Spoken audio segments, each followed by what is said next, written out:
Give up for Valerie.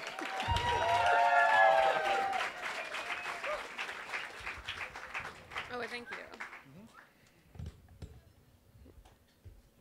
Okay. Okay. Ooh. All right, guys. Have you ever thought about the meanest thing you've ever done? Like the thing that makes you think that your heart is made of steel and it's probably the coldest your soul has ever been, right? Those things. Okay, so sometimes I kind of try and think about what that was. Like, I think, did it happen when I lived in New York City for a decade? Was it that time I tried to get my ex-husband deported, you know? Like, or was it something that happened, you know, when I grew up in the mean streets of South Jersey, which was extremely white and super homogenous, you know what I mean? Like, I don't know, one time I wrote a song about my best friend in high school, and it was about how he was gay, but it made him cry because I didn't realize he really was gay, and he was kind of hiding that secret from everyone, including himself, and it was totally awkward, and all that stuff kind of happened, and I was like, sorry. Or maybe the coldest thing I've ever done was that time in 8th grade when I told that guy I would totally not make out with him at the graduation party because we were in a church, you know? Because that's wrong.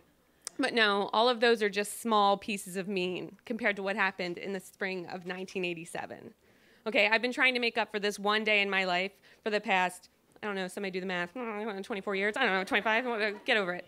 Okay, so, Medford, New Jersey. South Jersey. Okay, it was late spring. So, like, the smell of cut grass is kind of like cliche with the South Jersey. If anyone's from there, probably not. But if you were, you would know that fresh cut grass and cow poop is all South Jersey smelled like in 1987, okay? This is way before the drugstore boom of 1995, okay? So, yeah, the drugstore boom. I don't know if it was a suburb, and then all of a sudden there was like Eckerd drugs everywhere and CVS. It was exciting. So one day I was with my best friend, and we were at her older brother's Little League game, okay? We were mature first graders, you know, and we were there cheering on the more mature 4th or 5th graders, whatever they were. We had full packs of Bubblicious. We were going to see how much of that cherry cola Bubblicious we could get in our mouth at like one time, and we were totally drinking like cans of soda. It was like major cool, okay? It was totally cool. I can't even imagine I was myself, all right? But we totally had to hang out with one of these other little leaguers, younger brothers, and he was only in kindergarten. It was like, I don't know, whatever. I totally don't want to hang out with him. He's so annoying. Because, like, whatever, he's a year younger than me, and at that point in time, it was like, that was basically a decade. You know what I mean? Like, total dweeb. So, I kind of tried to ignore him the whole entire time because, like, his voice made me want to cringe, and I was like, whatever, totes. So, anyway, we were sitting in the grass doing this, like, South Jersey thing where you, like, pick up the grass, and then you put it between your hands, and you're like, and you're trying to make like a whistle sound. You're like, oh my God, I'm the best in the world. I'm like a musician, Beethoven. And he like, whatever, we were ignoring him. And then he came back and he was like super excited. And he's like, look what I found. Look what I found. It's a 4-leaf clover. I was like, what?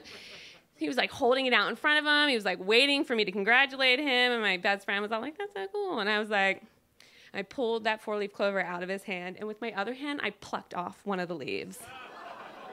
And I was like, look, and now it's not.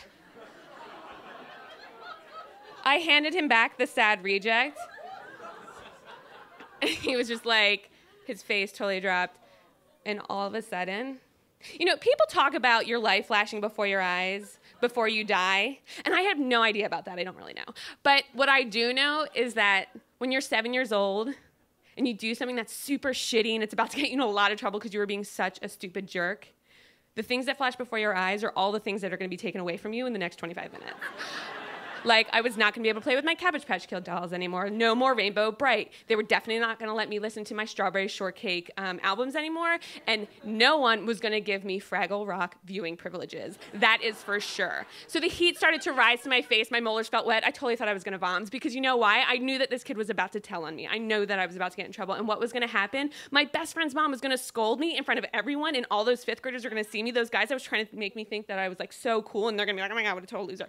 And I was going to be like totally embarrassed. This kid was about to make a fool of me, but it was too late. I wanted to stop him. I wanted to apologize. It was totally too late. He had turned on his heel and he started to run the other way, and I frantically started chasing him, screaming, oh God, please don't tell your mom. Please don't tell your mom. But it was totally too late. He totally ratted me out. I got scolded in front of everyone. My Bubblicious was taken away. And 30 years later, or whatever, 24, whatever, people chill. I still think about that day. I still think about it all the time. I remember it without sugarcoating it. My family doesn't remember this ever happening. You could ask my best friend from that time period in my life if this ever happened. She would have no idea. She'd be like, what the hell are you talking about? And I think about it every single day without sugarcoating because I was a cold-hearted bitch that day, right? And if I could do it all over again, if I could change it, if I could do something different, I don't know. But what I do know is that I would still try and get my ex-husband deported because fuck that guy, he stole my money.